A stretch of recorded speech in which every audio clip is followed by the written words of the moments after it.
Je m'appelle John Moses. Je suis membre des bandes Delaware et Upper Mohawk du territoire des Six Nations de la rivière Grand, près de Brantford, en Ontario. Ils sont trois générations, dont mon père, mon grand-père et mon arrière-grand-père, à avoir été élevés au pensionnat autochtone Mohawk Institute à Brantford.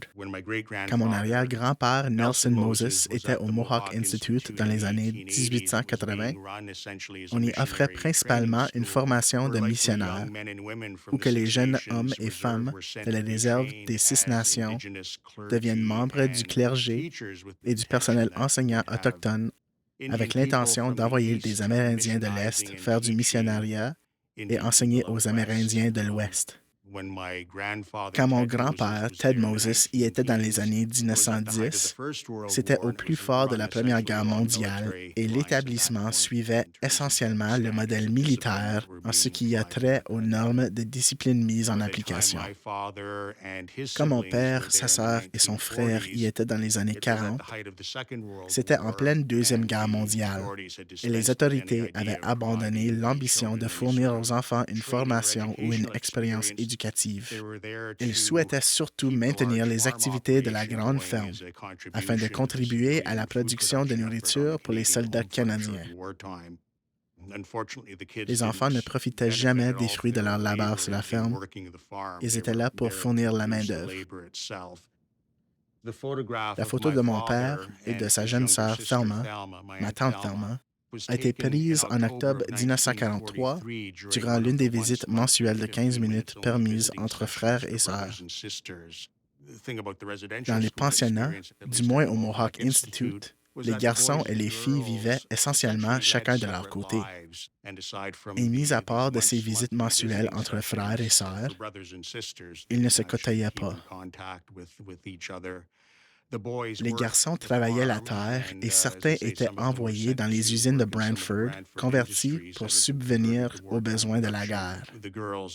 Les filles travaillaient dans l'énorme cuisine et s'occupaient de la buanderie industrielle qu'exploitait l'Institut. Mon père n'a pu conserver qu'une poignée d'objets en héritage. Des petites choses qu'il a gardées de son enfance,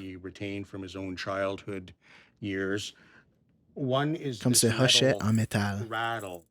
Il a été fabriqué et utilisé en secret par les enfants du pensionnat pour tenter de préserver certaines pratiques culturelles, bien qu'ils aient été séparés de leur famille. Les enfants se donnaient la peine de faire un pied de nez à l'autorité et de subvertir les intentions des employés du pensionnat et de la ferme pour qui ils travaillaient. Ils l'ont fabriqué avec les matériaux qu'ils avaient sous la main afin de reproduire un hochet traditionnel. Celui-ci est un hochet traditionnel des Six Nations, fait à part d'une corne de vache qu'on peut utiliser dans les variétés de rituels, de pratiques culturelles et de danse. Ils auraient eu accès aux retails de machinerie et à toutes sortes d'équipements qu'ils utilisaient quotidiennement. On peut s'imaginer qu'ils ont volé des vis ou des trucs du genre. Ils auraient été gravement punis par les employés s'ils étaient fait prendre à fabriquer et à utiliser un hochet comme celui-ci.